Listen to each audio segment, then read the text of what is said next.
Assalamualaikum warahmatullahi wabarakatuh. Halo semuanya, balik lagi bersama gua, Satria Andika, di podcast Pahlawan Kesiangan, edisi menjelang senja. Dengan topik pembahasan kali ini adalah cara mengenali diri sendiri. Episode sebelumnya, di edisi menjelang senja, kita membahas tentang siapa diri kita. Untuk lebih jelasnya, kalian bisa klik card di atas untuk menyimak podcast tersebut. Lo simak dulu podcast sebelumnya sebelum lo denger pembahasan di podcast kali ini. Pada topik kali ini, kita akan membahas cara mengenali diri sendiri. Oke, ada yang disebut dengan vitals. V-I-T-A-L-S. Oke, vitals. Dikutip dari laman cnnindonesia.com yang berjudul Cara mengenali diri sendiri untuk maksimalkan potensi. Di laman tersebut terdapat kutipan dari psychologytoday.com. Ada 6 cara mengenali diri sendiri melalui vitals. Oke. Yang pertama, value. Nah, jadi vitals ini adalah singkatan. V-nya adalah value, artinya nilai. Yang kedua, I, interest atau minat. Yang ketiga, temperamen atau emosi. Yang keempat, A-nya around the clock activities atau jam biologis. Yang kelima, life mission and meaningful goals. Kita singkat dengan misi ya. Yang keenam, strength, artinya kekuatan. Oke, yang pertama value atau nilai. Setiap orang memiliki tujuan hidup dan nilai bermacam-macam. Ada yang ingin memiliki karir gemilang, stabilitas finansial, pendidikan tinggi, kesehatan, menjadi dermawan, and many more. Menurut penelitian, dengan memikirkan tujuan tersebut akan membuat diri termotivasi untuk melakukan hal yang sehat. Nah, dengan mengetahui motivasi diri, otomatis lo akan memahami apa yang bernilai dalam hidup lo. Ketahui apa value dalam diri kita dan seberapa besar itu. Let's say value dalam diri lo itu adalah profesi atau apa yang bisa lo kerjakan. Bukan cuma berbentuk jasa, tapi bisa juga produk dan karya. Nah, di tengah masa karantina dengan anjuran work from home seperti sekarang ini, membuka mata banyak orang tentang ide-ide kreatif dan jenis-jenis pekerjaan, which is bisa dilakukan di rumah aja. Misalnya yang gue lakukan saat ini, gue bikin podcast. Nah, ide ini muncul dan terrealisasi di tengah WFH ini. Saat ini gue menyadari kalau gue baru memulai, sehingga nilai gue dalam hal ini belum gede. Tapi memang ini semua adalah proses. Nah, value yang gue lakukan di podcast ini, gue tekuni ini, dan semoga ini berproses, bertumbuh, sehingga kelak value gue dalam podcast ini menjadi besar nantinya. Kalian juga bisa mencari dan mempublikasikan apa value yang kalian bisa dan disesuaikan saat ini. Bagi lo yang bisa desain grafis contohnya, lo bisa coba buat karya dan mengasah kemampuan itu. Banyak platform yang bisa digunakan untuk menjadikannya pemasukan. Buat jadi income, contohnya Fiverr. Lo bisa magang di situ, lo bisa memanfaatkan skill lo buat portofolio di bidang-bidang desain tertentu dan sebarkan itu. Ketika ada yang berminat menggunakan jasa lo, ya lo bisa dapat income di situ. Selain desain grafis, lo yang bisa nulis cerita juga bisa lakukan itu. Lakukan dengan membuat sebuah cerpen, lo bisa bikin cerita atau bahkan novel yang itu bisa lo lakukan mengisi kekosongan hari-hari lo sekarang. Yang bisa ngedit video juga, lo bisa bikin video tertentu yang bahan-bahannya juga lo bisa cari, gunakan di sekitar lo aja. Atau lo punya project-project yang belum lo selesaikan, intinya adalah saat ini lo bisa mengerjakan apa yang gak bisa lo kerjakan dengan alasan gak ada waktu, dalam tanda kutip, saat sebelum masa karantina ini gitu. Apalagi yang bisa lo lakukan? Masak. Nah, lo bisa belajar masak sekarang. Lo bisa nyari buku-buku resep yang mungkin lo bisa aplikasikan itu dengan bahan-bahan yang bisa lo cari dengan mudah. Bisa juga nanti buat menu buka puasa, lo bisa bikin sesuatu yang baru dan itu bisa mengasah bakat masak lo. Lo bisa jualan online. Bagi yang jualan online pasti sekarang itu adalah masanya lo bisa mengembangkan diri, karena banyak orang sekarang lebih mencari hal yang untuk dibelinya secara online, which is itu bisa mendukung pasar lo di online. Dan masih banyak lagi hal yang bisa lo lakukan di tengah WFH masa karantina ini. Intinya, lo bisa mengembangkan diri dan menambah nilai lo.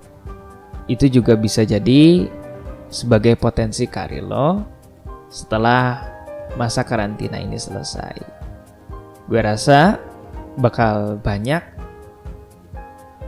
bidang-bidang pekerjaan yang nanti akan lo bisa lakukan yang terinspirasi dari saat ini gitu. Mungkin contohnya lagi, podcast ini akan terus gue lakukan setelah selesai masa karantina ini.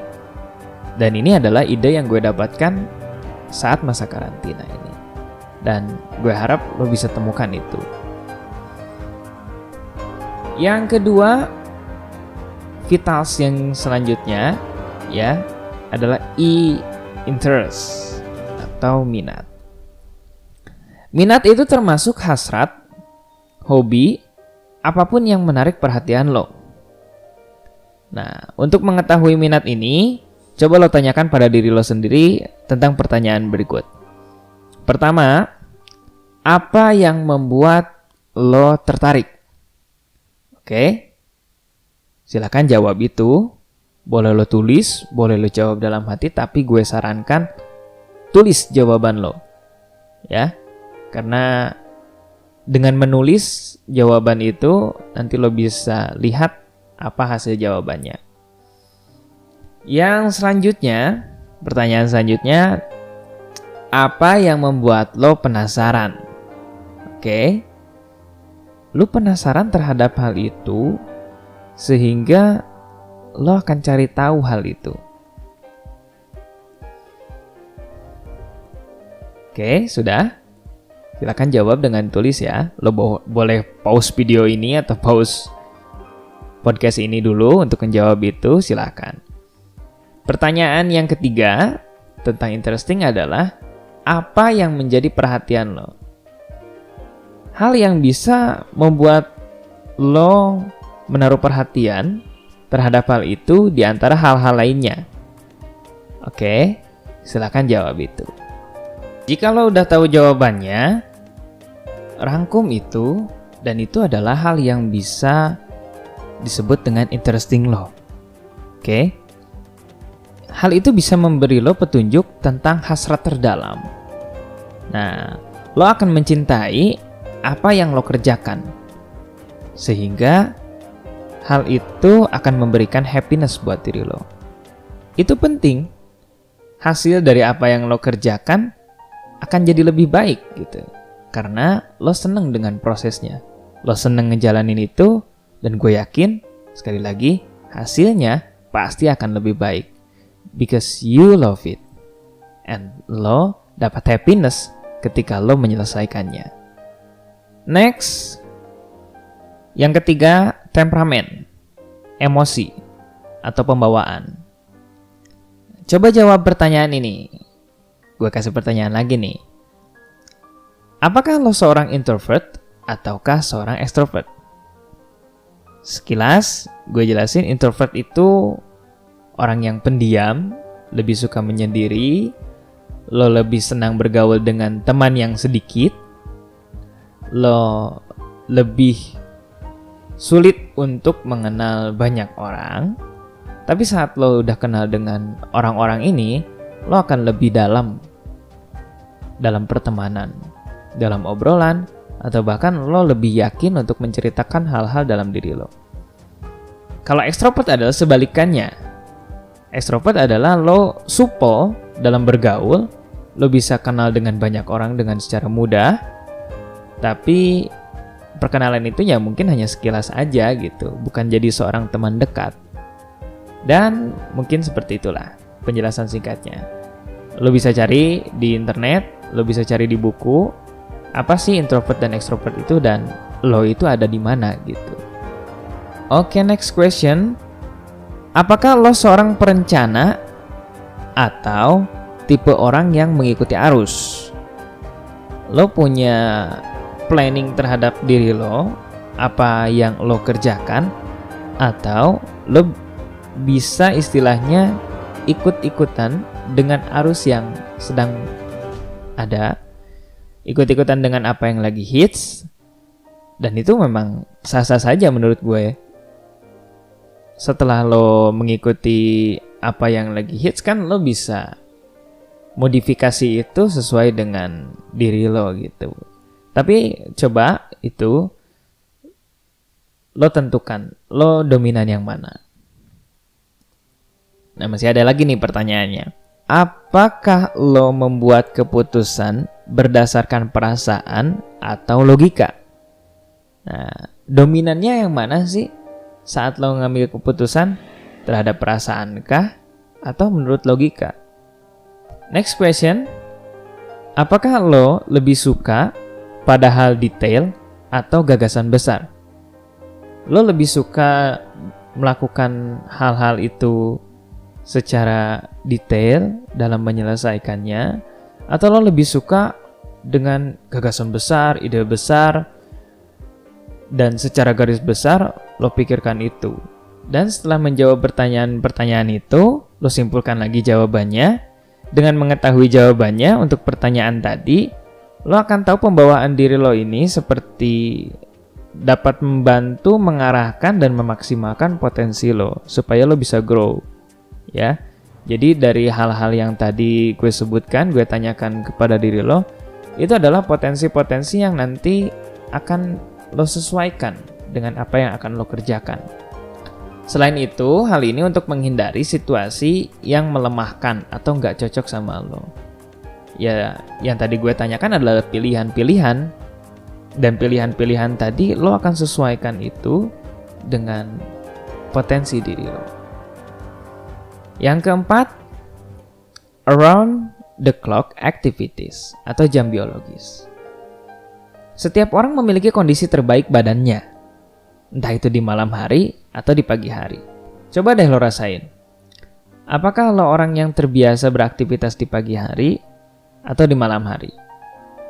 Lo misalnya ketika pagi hari itu merasa lebih fresh, dan ketika malam lo nggak bisa begadang orangnya, lo akan tidur lebih awal, dan kebanyakan orang mungkin akan seperti itu. Tapi ada beberapa orang yang gue nggak katakan itu insomnia, cuma lebih beraktivitas di malam hari gitu. Gue punya banyak teman kayak gitu. Dia lebih produktif bahkan di malam hari. Ketika ada kerjaan, dia lebih seneng ngelakuin kerjaannya di malam hari. Ketika itu disebut mencari ide atau mendapatkan ide, dia lebih bisa mendapatkannya ketika di malam hari. Atau bahkan ketika belajar, Walaupun secara umumnya itu memang udah bukan efektif waktu belajar gitu. Cuma ada aja gitu manusia kayak gitu itu di dunia ini. Tapi itu lo harus sesuaikan. Karena umumnya kan kalau kita misalnya masih seorang pelajar atau pekerja pada umumnya ya jam kerja jam sekolah kita biasanya kan dari pagi sampai siang atau sampai sore gitu. Walaupun lo lebih produktif di malam hari, tapi lo harus bisa menyesuaikan jam istirahat lo. Jangan sampai jam istirahat lo sangat kurang karena lo menggunakan waktu di malam hari. Tapi ini waktu produktif ya di malam harinya, bukan cuma sekedar main game yang gak jelas atau lo cuma stalking mantan, stalking media sosial, lo berselancar di media sosial di dunia maya secara nggak jelas yang cuma mengganggu waktu istirahat lo, dan itu nggak sehat, bray. Oke, lo juga harus tentukan pada pukul berapa lo merasakannya kondisi terbaik tadi ya. Lo tentukan itu dan lo tandai itu sebagai waktu kerja efektif lo gitu ya. Tandai bahwa di waktu itu lo harus bisa melakukan pekerjaan yang sulit misalnya, atau lo harus gunakan waktu itu setelah lo tentukan sebagai waktu mencari ide kreatif lo. Setiap orang memiliki jam biologis berbeda dan mengatur jadwalnya itu harus efektif ya. Lo harus sayang juga ke tubuh lo harus sayang ke fisik lo. Jangan sampai waktu kerja dan jam biologis tadi justru mengacaukan kondisi fisik lo ya. Lo harus tetap sehat walaupun lo punya jam biologis yang tadi berbeda. Yang kelima, life mission and meaningful goals, atau katakan misi. Cara mengetahui tujuan hidup adalah memikirkan peristiwa paling berkesan yang pernah lo alami. Lo flashback nih ya terhadap apa yang telah terjadi sampai saat ini. Luangkanlah waktu untuk memikirkan peristiwa yang paling berkesan yang pernah terjadi dalam hidup. Dari peristiwa bermakna tersebut, mungkin lo dapat menemukan petunjuk tentang identitas terdalam yang ada pada diri, karir, dan kepuasan hidup yang selama ini lo cari. Jadi lo bisa cari tujuan hidup lo itu dari apa yang udah lo rasakan gitu. Ya, lo belajar dari pengalaman intinya. Dengan mengetahui itu semua, lo dapat menata tujuan hidup sekaligus menentukan langkah-langkah untuk meraihnya. Makanya di video sebelumnya gue udah bilang kalau tujuan hidup itu jadi hal yang penting. Yang keenam, yang terakhir dari Vitals adalah S, yaitu strength atau kekuatan. Nah, menyadari kekuatan diri merupakan salah satu dasar membangun kepercayaan diri. Lo harus tahu dulu nih, lo punya kekuatan itu dalam diri lo itu dari hal apa gitu. Tapi kekuatan tidak mencakup kemampuan, keterampilan, dan bakat saja. Kekuatan juga merupakan karakter. Karakter yang ada pada diri lo itu juga menjadi kekuatan lo. Kesetiaan contohnya. Rasa hormat terhadap orang lain. Bagaimana lo bersikap kepada orang lain. Kemauan untuk terus belajar. Rasa penasaran. Kecerdasan emosional, keadilan, sikap-sikap seperti itu juga adalah kekuatan. Jangan salah loh, itu justru hal yang bisa jadi kekuatan besar pada diri lo. Menyadari kekuatan diri ini merupakan salah satu dasar membangun kepercayaan diri. Sebab lo yang cenderung tidak percaya diri karena tidak mengetahui apa kekuatan besar dalam diri lo. Dengarkan pujian dari orang, ya. Apa pendapat orang terhadap diri lo? Cari tahu keterampilan lo yang bisa lo kuasai. Itu bisa menjadi petunjuk buat menemukan kekuatan diri lo. Menjadi diri sendiri itu memang kedengarannya mudah, tapi sebenarnya sulit lo direalisasikan. Itu adalah wejangan yang baik sih untuk hidup yang lebih bahagia, ya. Jadi diri lo sendiri gitu. Ya, banyak gue denger dan kita denger itu dari sejak lama gitu. Tapi itu memang sulit gitu direalisasikan. Sulitnya kenapa? Ya karena lo nggak tahu diri lo sendiri itu yang seperti apa, gitu kan. Nah, dengan melakukan segalanya tanpa kepura-puraan, itu adalah salah satu menjadi diri sendiri gitu. Lo harus bahagia, lo harus seneng dengan apa yang lo lakukan, sehingga itulah menjadi diri sendiri gitu. Melakukan hal berdasarkan diri sendiri. Lo gak akan kehabisan energi untuk melakukan hal yang lo gak suka. And that's the point. Jadilah percaya diri.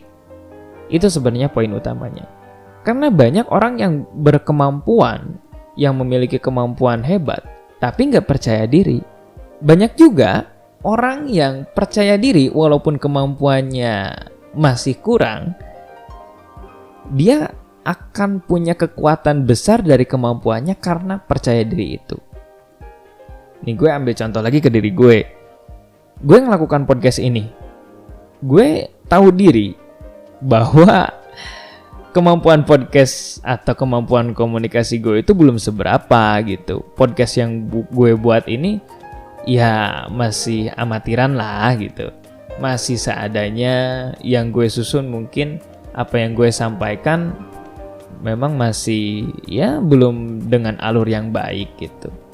Tapi gue dengan modal percaya diri, gue yakin bahwa suatu saat gue akan grow, suatu saat gue akan jadi lebih hebat dari saat ini. Dan ini proses gitu. Intinya adalah percaya diri. Jangan insecure cuy. Nah itulah 6 tolok ukur mengenali diri sendiri yang gue kutip sekali lagi dari cnnindonesia.com. Terima kasih ya untuk referensinya. Itu untuk memaksimalkan segala kelebihan diri lo. Dengan mengetahuinya, maka lo gak akan sulit lagi untuk mengembangkan potensi diri. Supaya lo punya prestasi, lo punya karya, dan lo punya karir yang cemerlang. Oke, kita akan membahas sekarang cara mengenali diri sendiri. Tapi ini adalah cara mengenali diri versi teman-teman di Instagram. Ya, waktu tanggal 23 April, gue lempar pertanyaan di Instagram Story. Buat lo semua yang belum follow, bisa di follow ya, @satriandika09. Gue ngasih pertanyaan di situ tentang cara mengenali diri sendiri. Dan teman-teman di Instagram ngejawab, gue rangkum jawabannya untuk gue kasih tanggapan di podcast ini. Yang pertama ada dari @junaidi_yohanbai. Katanya ngaca. Nah, ngaca di sini sebenarnya bukan cuma ngaca fisik ya. Lo bisa kenal diri lo secara fisik, oke, dari ngaca sekilas. Tapi coba artikan ngaca di sini juga lo ngaca terhadap apa yang ada pada diri lo secara mendalam. Ya, gitulah gambarannya kira-kira. Next, nah ini sama nih jawabannya nih. @Amelia17 dan @IgnaRFTL. Katanya kenalan. Iya, itu adalah langkah pertama buat lo kenal sama diri lo, ya kenalan gitu. Kalau lo nggak mau kenalan, lo nggak akan kenal sama diri lo. Yang ketiga, ada jawaban dari @SriNurhayati16. Katanya jujur ame diri sendiri. Ya, jujur sama diri sendiri itu penting. Tadi kita udah bahas bagaimana kita menjadi diri sendiri. Dan berperilaku jujur tanpa harus dibuat-buat, itu adalah hal yang membuat lo menjadi orang yang lebih hebat. Yang keempat, ada dari @andihika_rdg_. Katanya melakukan kesalahan, lalu memperbaiki kesalahan dengan cara introspeksi. Kayak kita ambil poinnya adalah introspeksi. Bukan hanya dengan melakukan kesalahan, lo harus bisa introspeksi dari semua yang lo lakukan. Terlebih kalau misalnya lo punya dan melakukan kesalahan, lo harus introspeksi itu. ya kita melihat introspeksi dengan apa yang telah kita lakukan. Yang kelima ada dari @nurul_ashifa321. Katanya dihulengan tengah malam Kak. Nah, dihulengan itu bahasa Sunda ya. Artinya direnungi. Lo merenungi diri tengah malam katanya gitu. Tapi memang merenungi diri ini yaitu media untuk mengenali diri gitu. Sebenarnya waktu merenunginya itu lo bebas lakuin kapan saja. Tapi memang idealnya ketika sepi, sunyi, lo sendiri, itu adalah waktunya lo merenungi, lo masuk ke diri lo yang paling dalam untuk mengetahui dan mengenali diri lo sendiri. Lalu ada dari orang yang gak mau di-tag katanya, itu adalah mengevaluasi diri lalu memberikan rasa cinta pada diri.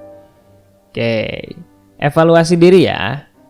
Jadi selain lo evaluasi diri lo pertimbangkan yang lo lakukan itu kemarin, sebelumnya.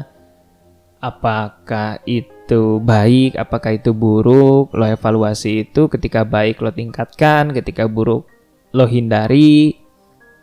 Terus evaluasi apa yang lo lakukan dan berikan rasa cinta.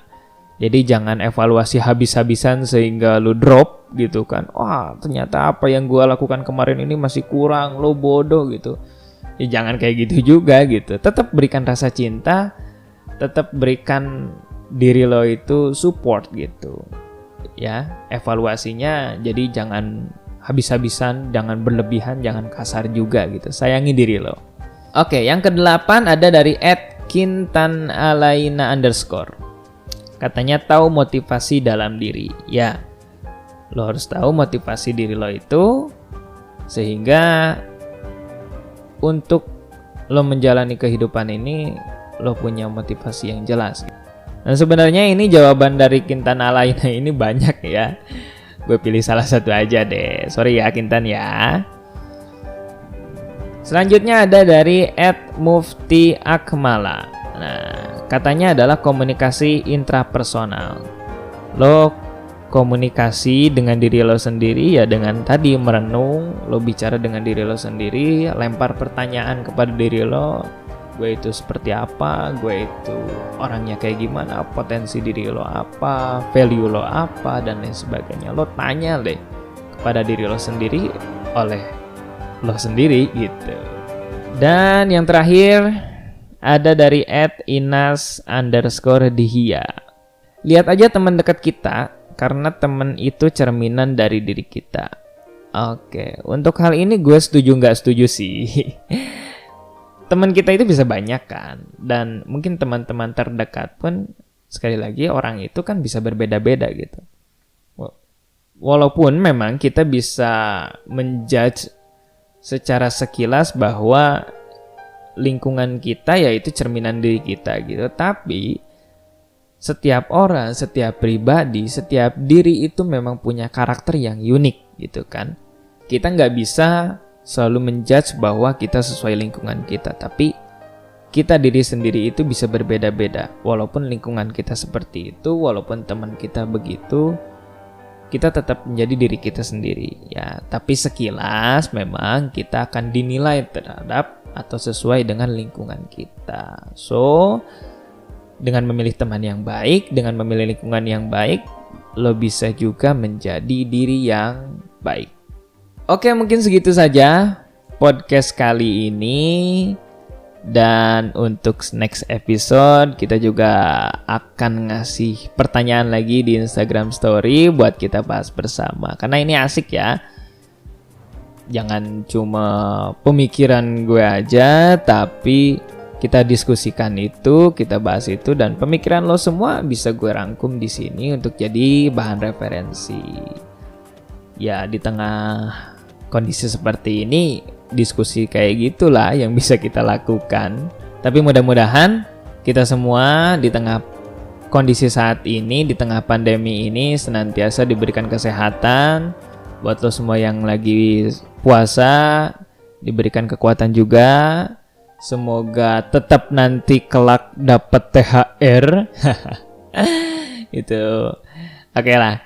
Intinya semoga tetap sehat, tetap semangat, tetap bahagia. Jangan lupa yang denger ini di YouTube, like, comment, share, and subscribe YouTube gua di Satria Andika. Dan buat lo semua yang dengerin di platform podcast lainnya, terima kasih buat dukungannya. Support terus. Dan oke, itu aja lah. Terima kasih.